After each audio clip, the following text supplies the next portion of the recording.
Let us all take a moment to honor all of the lives represented by this table, by this gathering, in this spirit today. And I hope before you leave the sanctuary, you'll take a moment to come up and see this beautiful display to the power of love.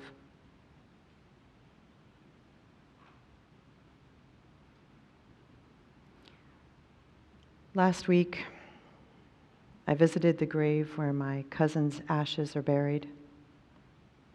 The next marker over is engraved with my aunt's name and dates, with a space where the death date of my 96-year-old uncle, who I also spent time with last week's trip, will someday be added.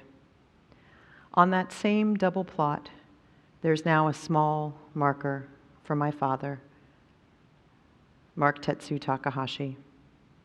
His remains are not there because his wishes were to have his ashes scattered on the waves, as we did with words from his children in music by his grandchildren 8 years ago. Yet my sister wanted a place where she could visit with a marker, like the ones we have in our memorial garden, a physical spot for her to go to have ongoing conversations with her father.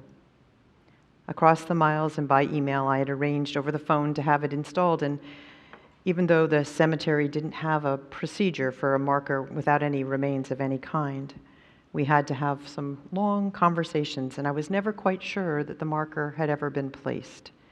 So I was there in it as the advance team because my sister planned to visit it next month. I was up early before the sun had really broken through the thick Ohio clouds, and I arrived just after the gates were unlocked. It was still kind of dark. I had forgotten how much shorter the days were away from the coast, so I peered out to see the section numbers. I glanced at my phone, which showed a section and a plot number. And as I drove, I admired the brilliance of the fall leaves. After a full tour around the Lakewood Park Cemetery, I was no longer any closer to finding what I was looking for some of the sections were numbered, in fact, but none of the numbers were in any kind of sequence that I could figure out. Finally, 2 cemetery workers came by on a golf cart, and I flagged them down, and they were so kind. They led me to the right section and even walked out over the wet grass to show me exactly this spot. I thanked them and stood before those 3 markers, realizing that in my pre-dawn haste, I had left the flowers I had carried from California in my motel room. So I looked around and I saw the brilliance of the trees, and instead I decided I would gather some of the beautiful leaves to decorate those graves. I thought about each of them as I walked over towards the tree to get those leaves. And then, as I was walking, something else on the ground caught my eye. It was a little ginkgo tree, a little green leaf. And I was glad looked up to see a giant ginkgo near, in fact, the area where all of my family is buried. And I was glad to see another being with Asian roots was there on the ground. And I thought that maybe even my cousin, who had died while still a young adult, might even appreciate that. So I gathered the leaves both from the ginkgo and from the flaming maple, and I spread them around each of the stones and the markers.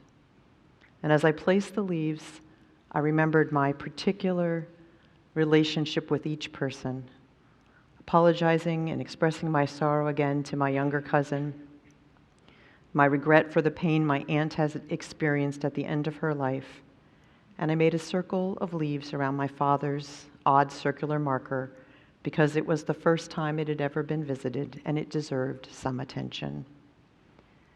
And then I took a stroll around the cemetery, glad that the brilliance of the trees was most bright over a place where the workers had been working and where a service would be held that day.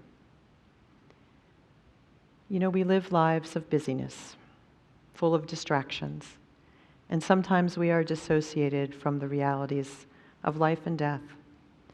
This annual observance reminds us that we are continually full of the presence of those who are no longer physically with us on this earth. The novelist Chimamanda Ngozi Adichie, who lost several family members in the recent years, has written a slim volume on grief. She says that she'd rather people never say, "I'm sorry," because it presumes she says nothing. Instead, in her language, she says, there is a word, nido, which means a metaphysical kind of regret. She invites us to think about the words that describe best those that we have lost. I believe we need a sense of awe about being alive, and this day should remind us of that more than ever. And we need also the strength to remember that death is part of life. I do not know if I will ever visit Lakewood Cemetery again. However, I know I will continue to have that dialogue with my beloved dead. The Universalist tradition of All Souls is like that, something that grows more conversational each year. Our dialogues with the dead enliven our lives.